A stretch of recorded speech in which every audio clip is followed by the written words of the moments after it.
Good day. This is Dimitri Lascaris coming to you from Athens, Greece on January 29th, 2025, with our frequent guest and friend and geopolitical analyst extraordinaire, Laith Marouf. Thank you so much for joining us again today, Laith. Good to be with you, Dimitri.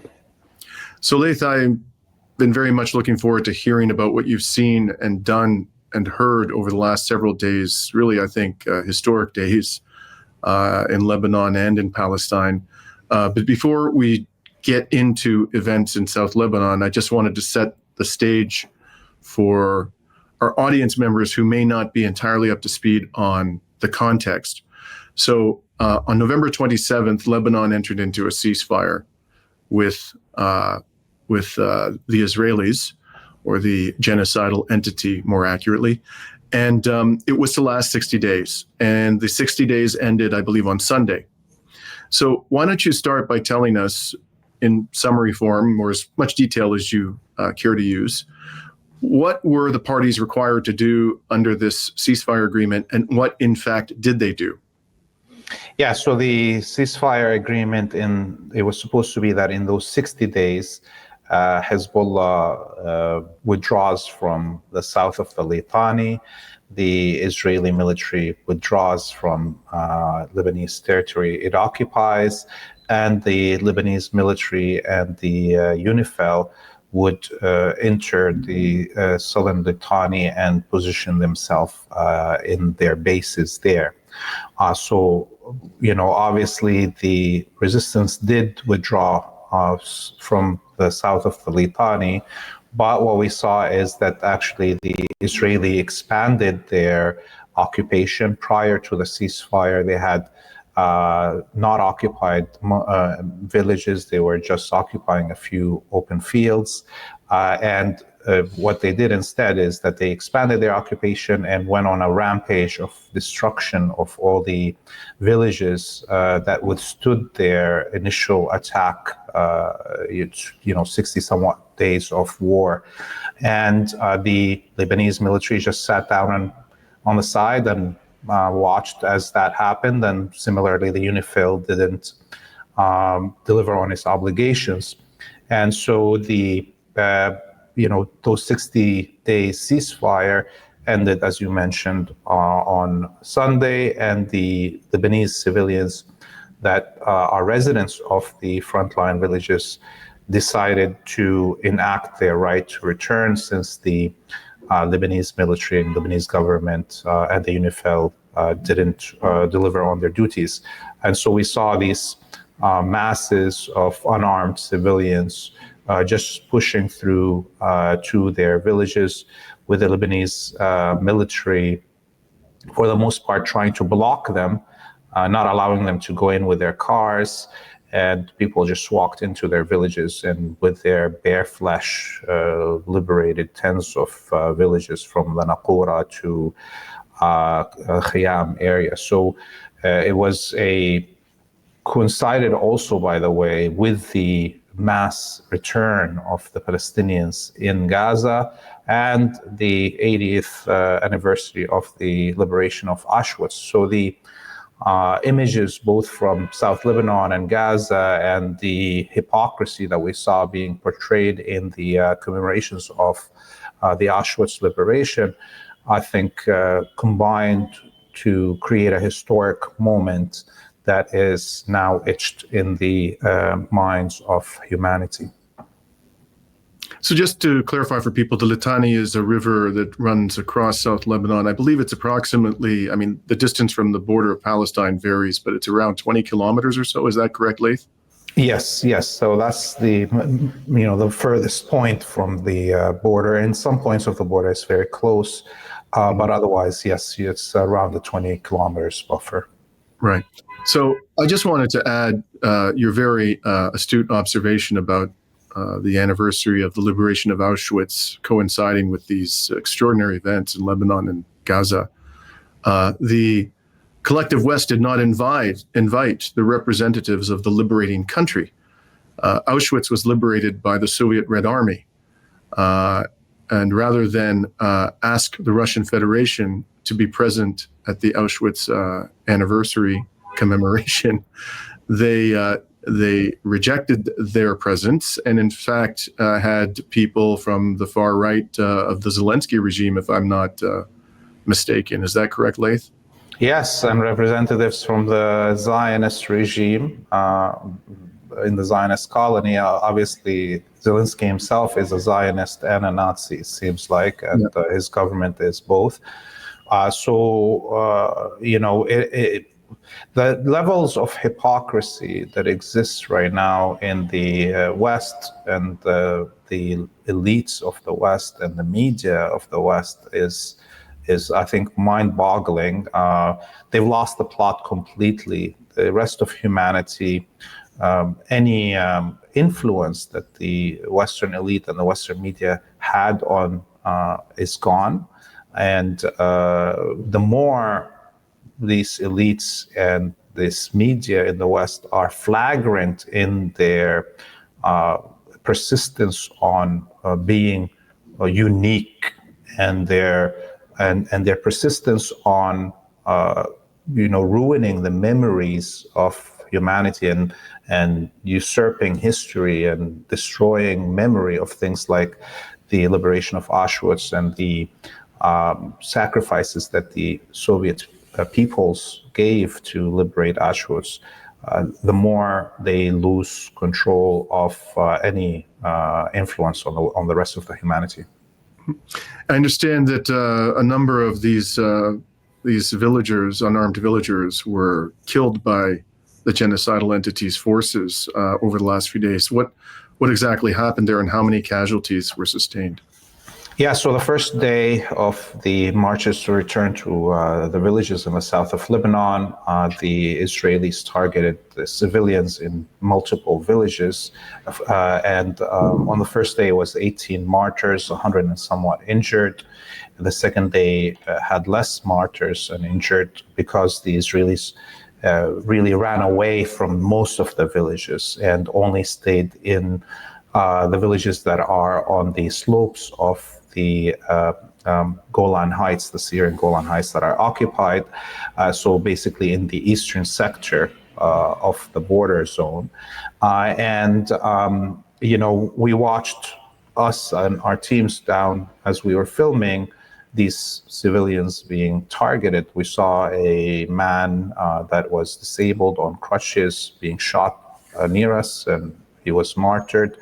We saw, of course, many images of, heroic, courageous civilians, including women and children, facing off with Israeli tanks with their bare flesh and chasing away these occupiers. And we saw these images of cowardice from both the UNIFIL and the Lebanese military, although in some occasions the Lebanese military, under pressure of the residents and the shame that was setting in the minds of these soldiers that they're not moving with the civilians was putting the civilians in greater risk.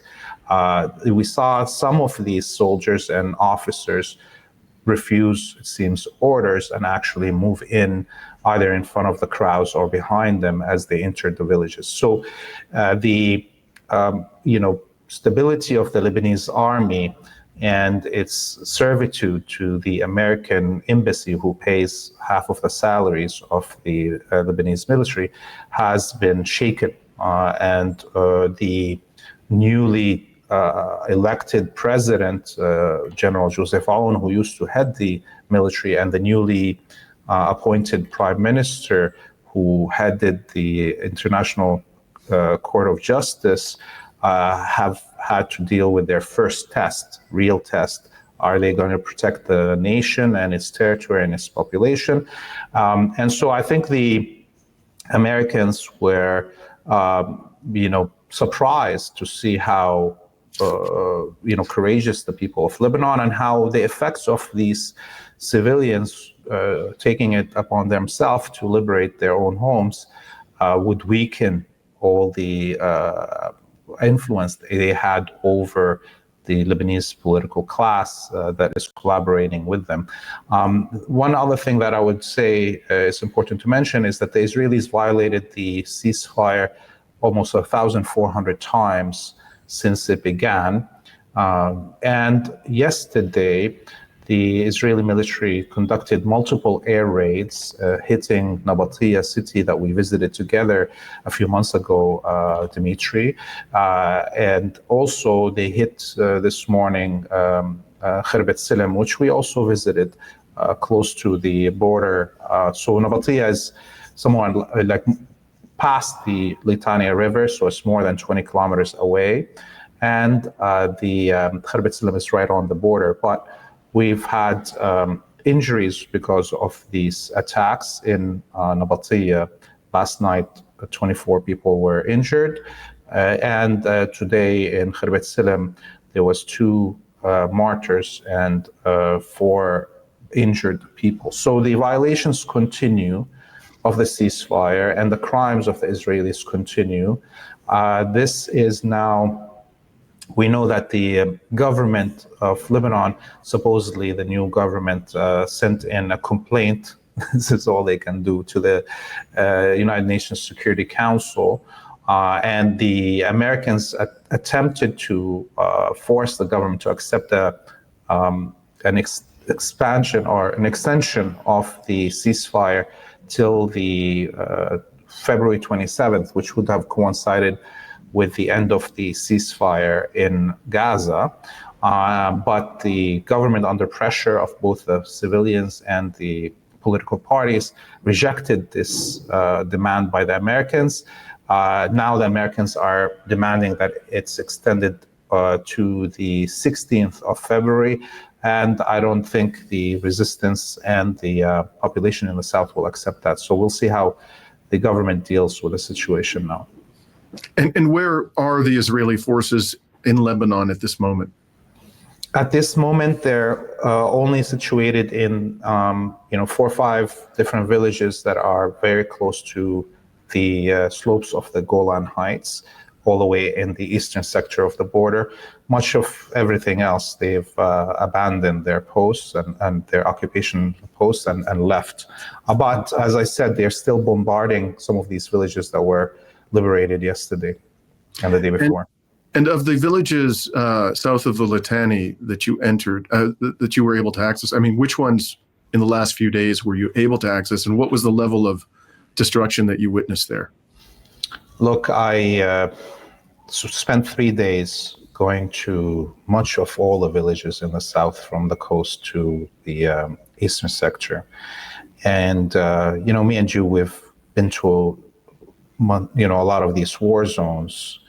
But I don't think I was prepared mentally for the destruction levels and the images that we saw.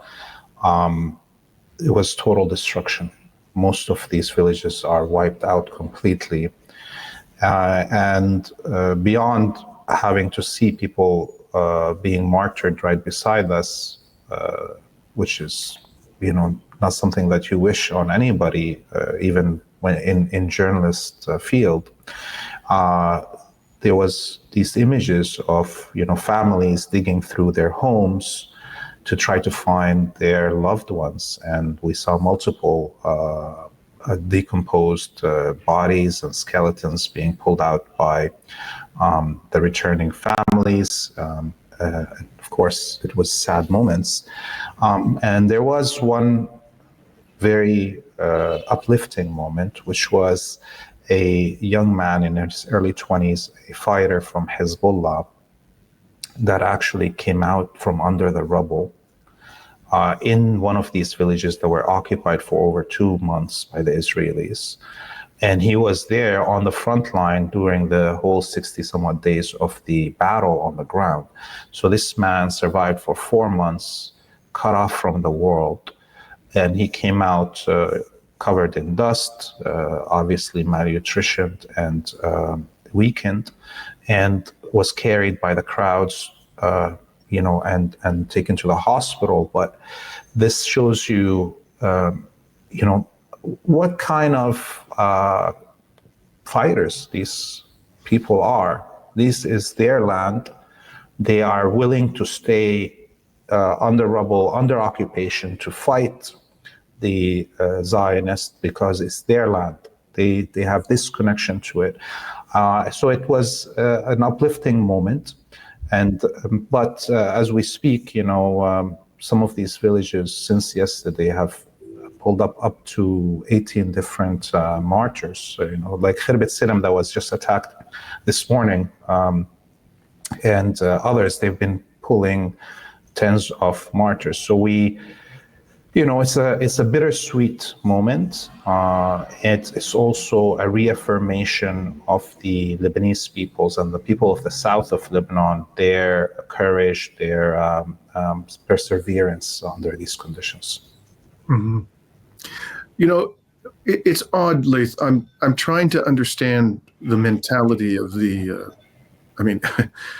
You never find it easy to navigate the mind of a psychopath, but I'm trying to understand here the mentality of the leadership of Israel, what they think they're going to accomplish by extending their presence in South Lebanon by 2 weeks or 4 weeks.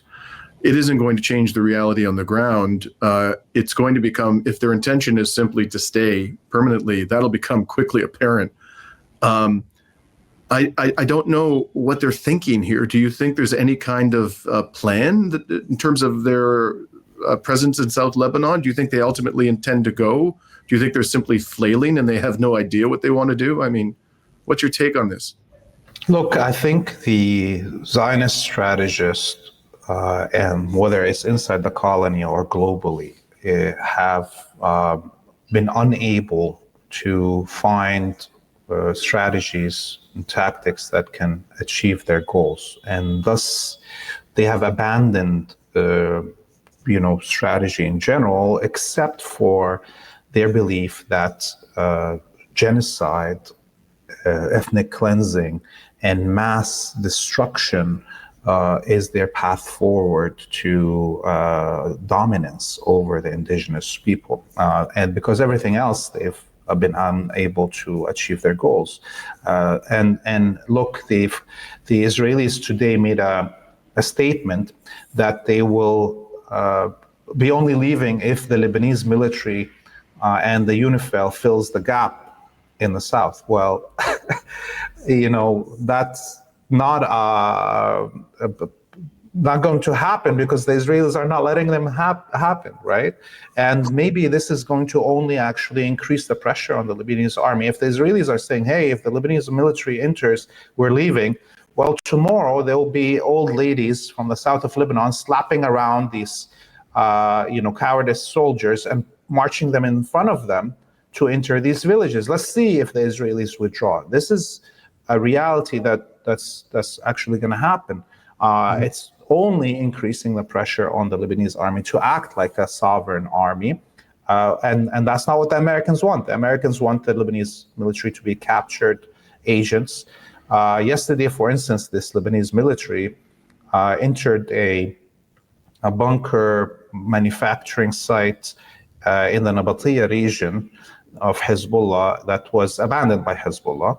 And then they put out videos of this underground facility, and then they blew up the equipment themselves. This facility survived the war, although Hezbollah had emptied it from any significant equipment and or strategic weapons.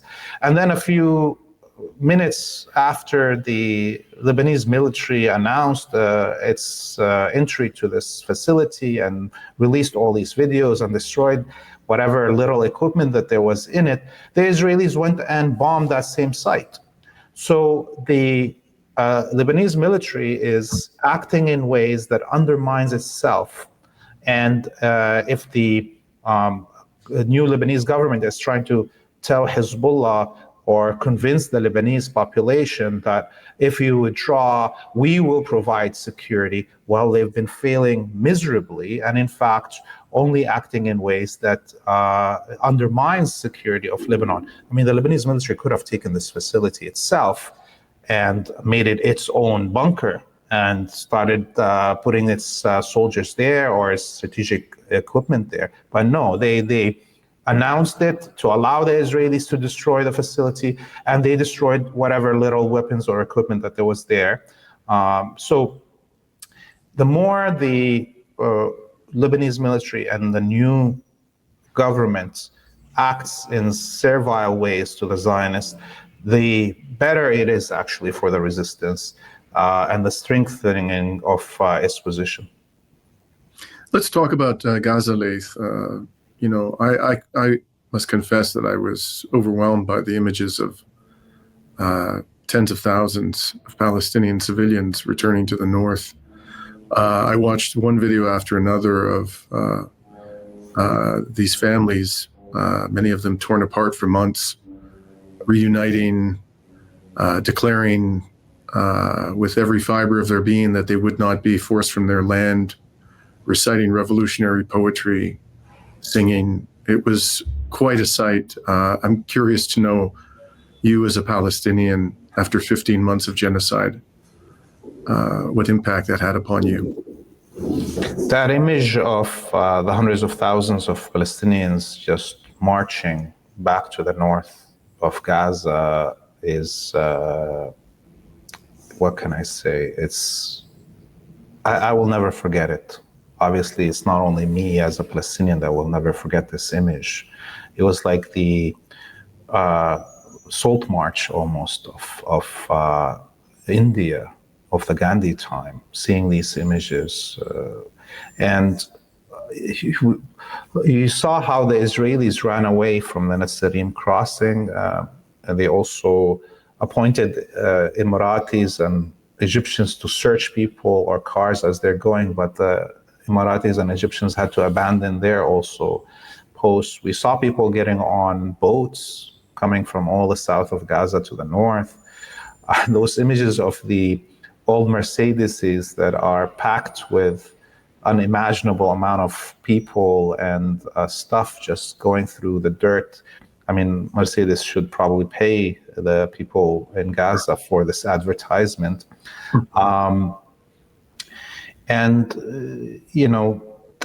Those images of people digging out their loved ones, the remains, the mass graves that are coming out, all are heartbreaking.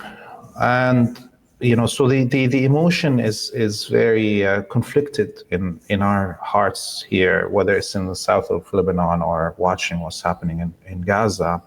And one moment you're joyous, and another moment you are at the edge of tears, and if not already crying, seeing these images. And the amount of destruction. I mean, like, this is 100,000 tons of explosives thrown on this extermination camp in a span of 15 months. The levels of destruction we have not seen since World War II. So the Israelis, must be freaked out at the failures. After all of this, after this mass genocide, after all this mass destruction, the Palestinians are still steadfast.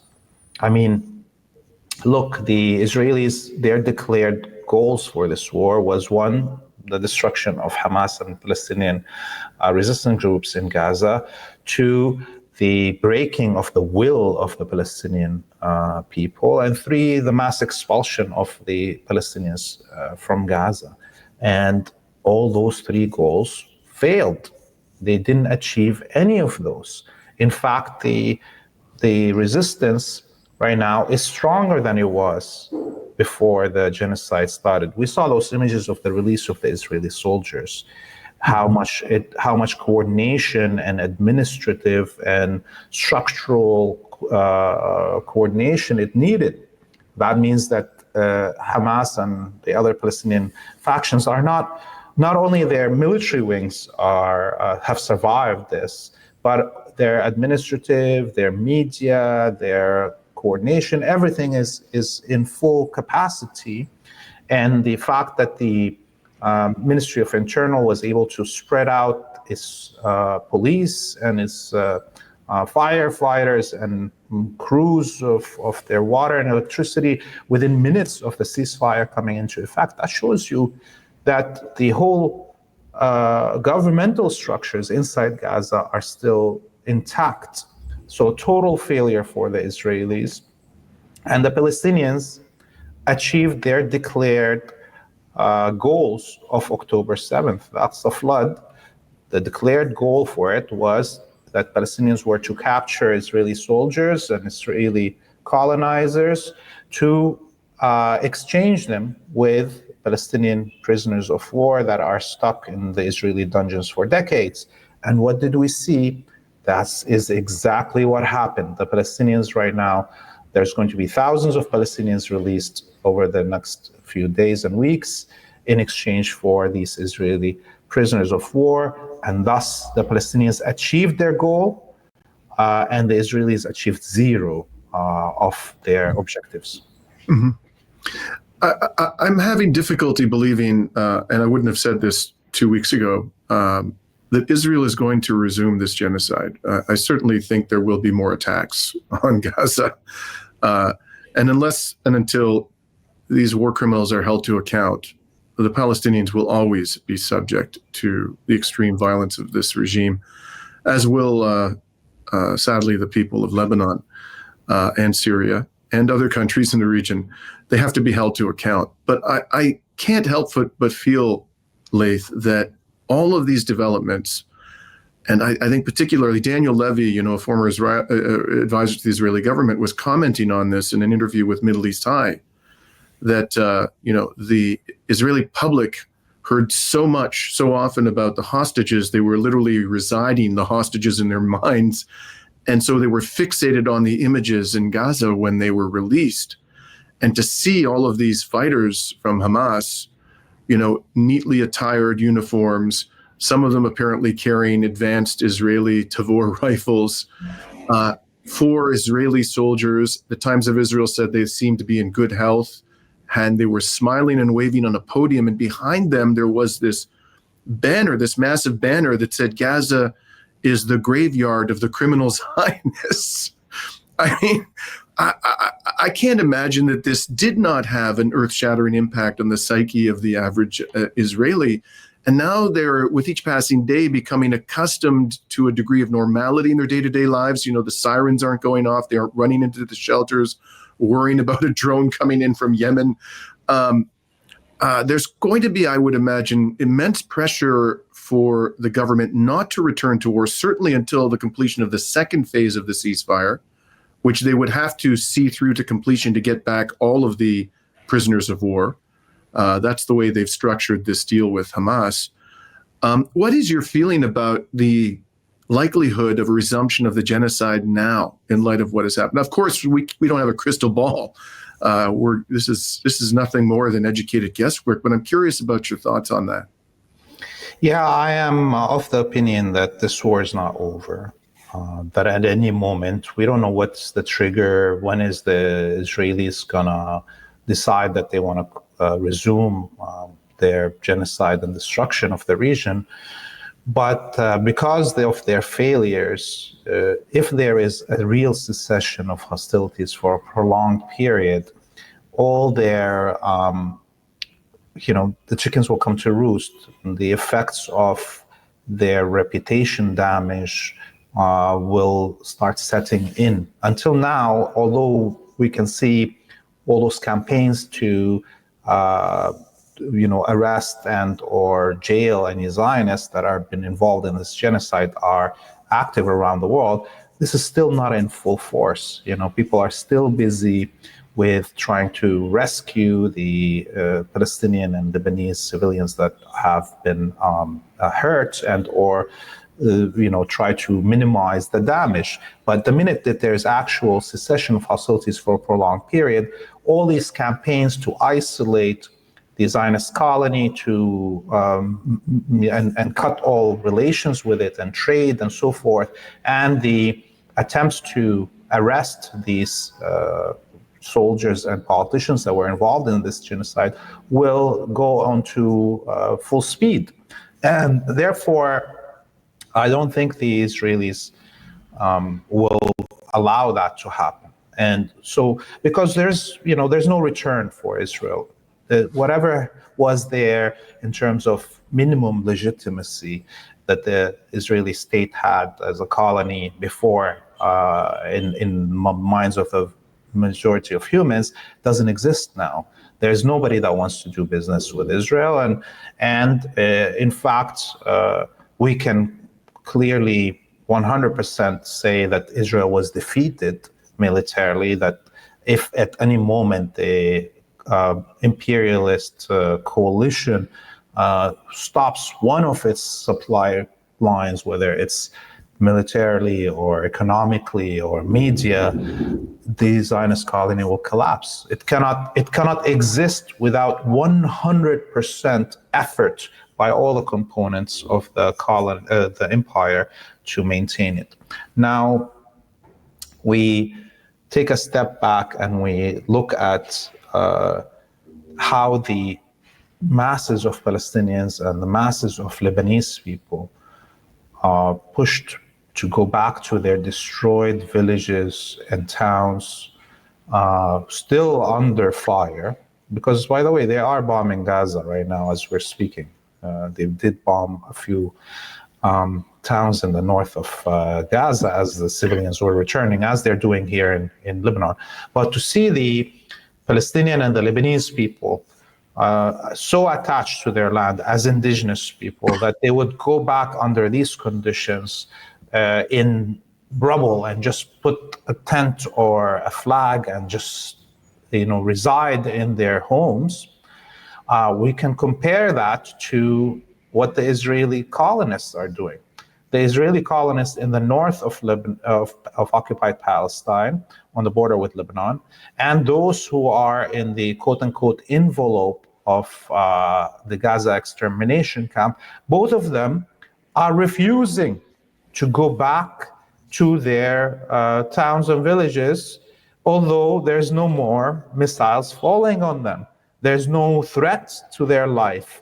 But you see, the difference between the Palestinian and Lebanese indigenous people and that of the colonizer in terms of their relationship to the land is that here, the Palestinian and the Lebanese people, they have a historical relation, their family, they grew up, they have a love for their land. The colonizer, the social contract between them and the colony is the right to loot, to kill, to rape, and enrich themselves off the indigenous land and indigenous people under full safety, guarantee that they have the upper hand over the indigenous.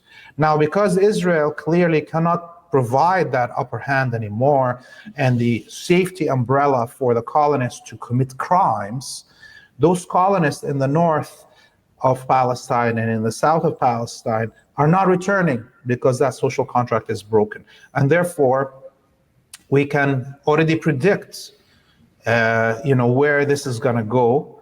The Israelis are going to have to somehow convince their colonists that they are safe to be bandits again, and they can't do that.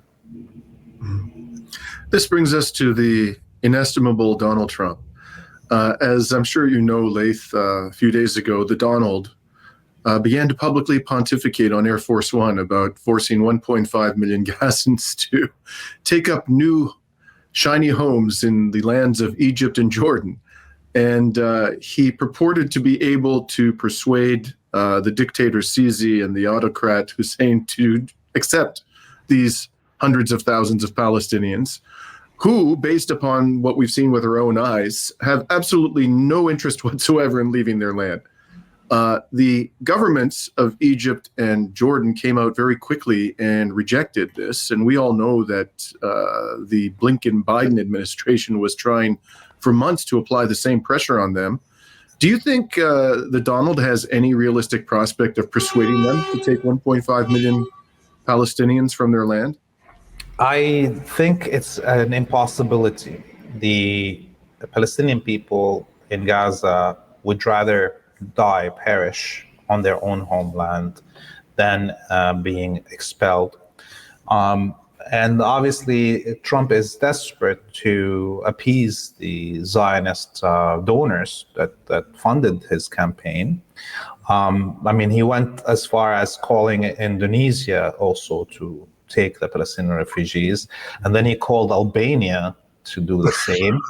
And he got the same answer from Indonesia and Albania. These are two countries that are even more captured than Jordan and Egypt as servile to the Western. But even that reply from the president of Albania, who's a freak that works with the MEK, the Mujahideen Khalq, that terrorists that attack Iran all the time. Even him was very blunt in his reply to Trump.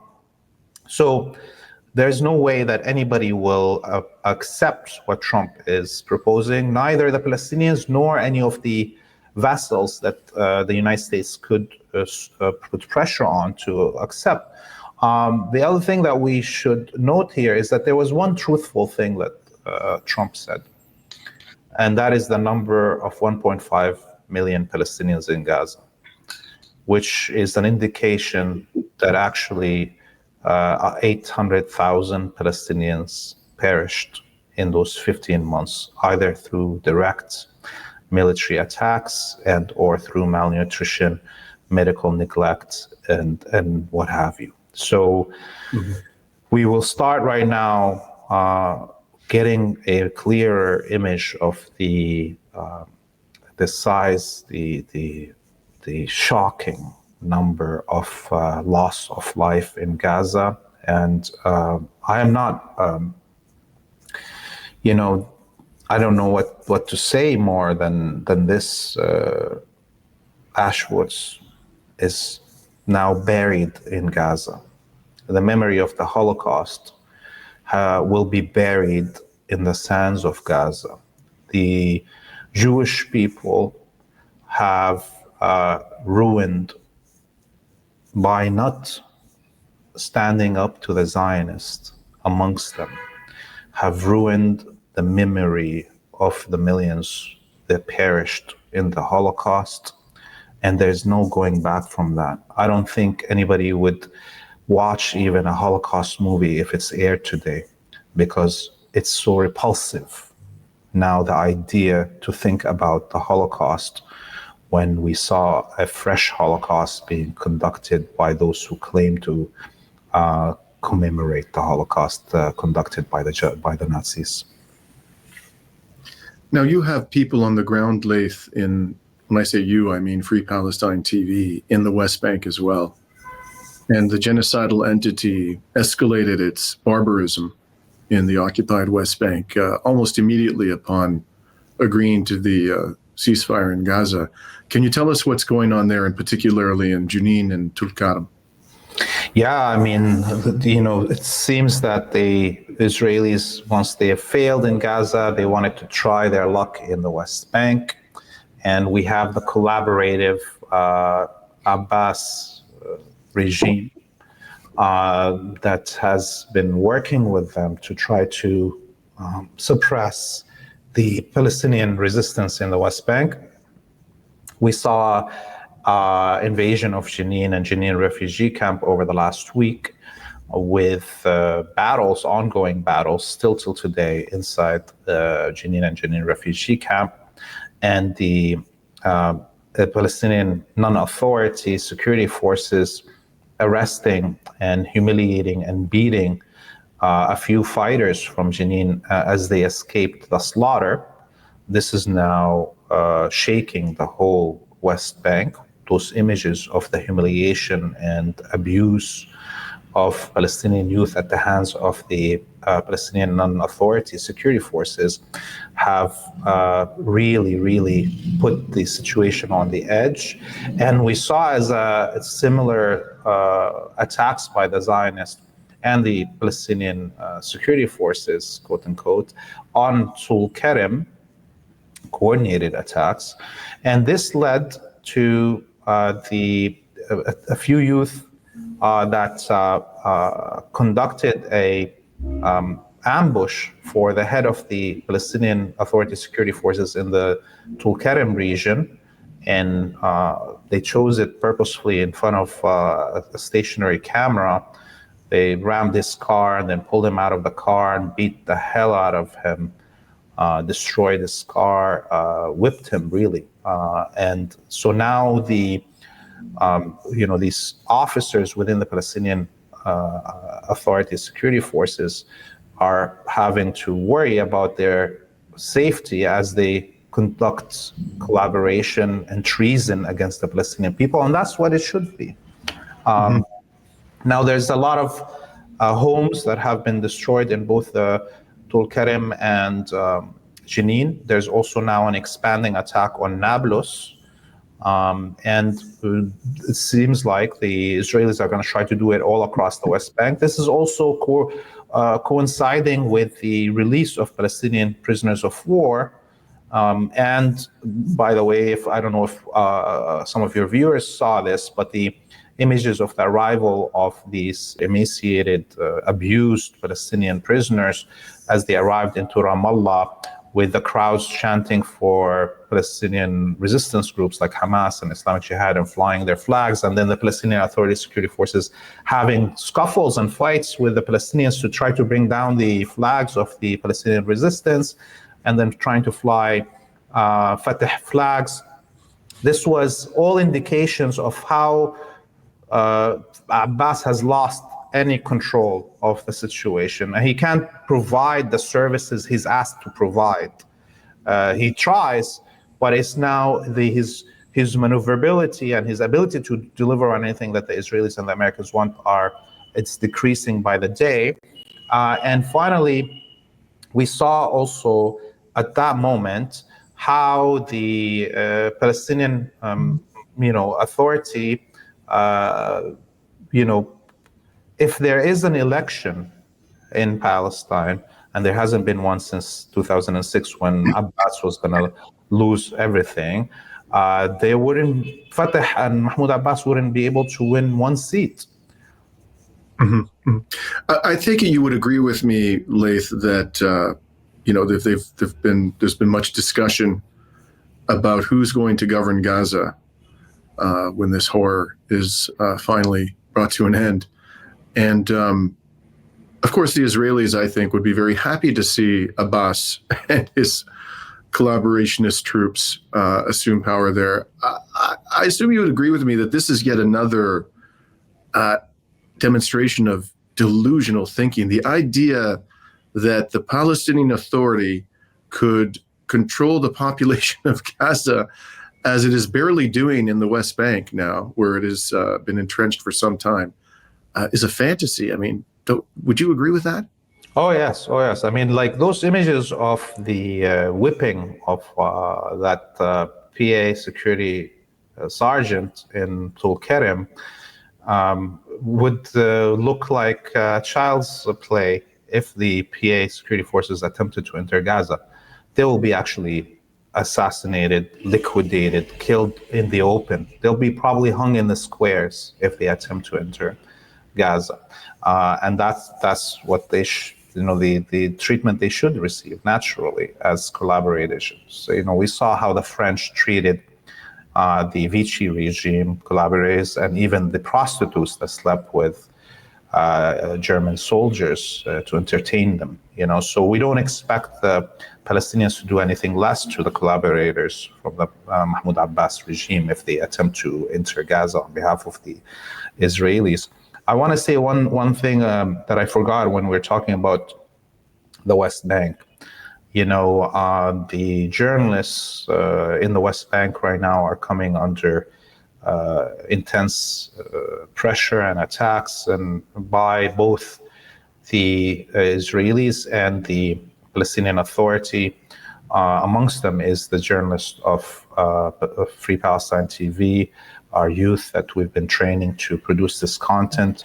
2 days ago, one of our our journalist in Tulkarem came under fire, along with a host of other journalists that were with her. Luckily, she survived. But this is, over the last 3-4 months, 4 of our journalists were abducted, arrested, held with no charges by both the Palestinian Authority and the Israeli authorities.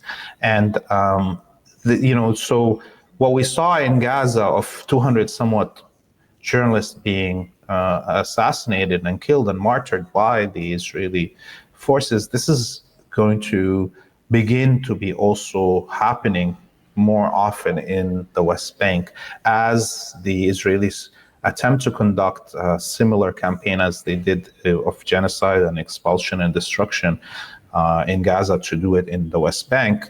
And so, the importance of this work of journalism and these amazing youth that, by the way, also again on Free Palestine TV, they've interviewed the largest amount of prisoners released in this exchange in comparison to any media outlet, English or Arabic. FPTV, these amazing youth have interviewed more people. If you want to hear those stories, you can go visit our website and follow our social media and watch all those videos.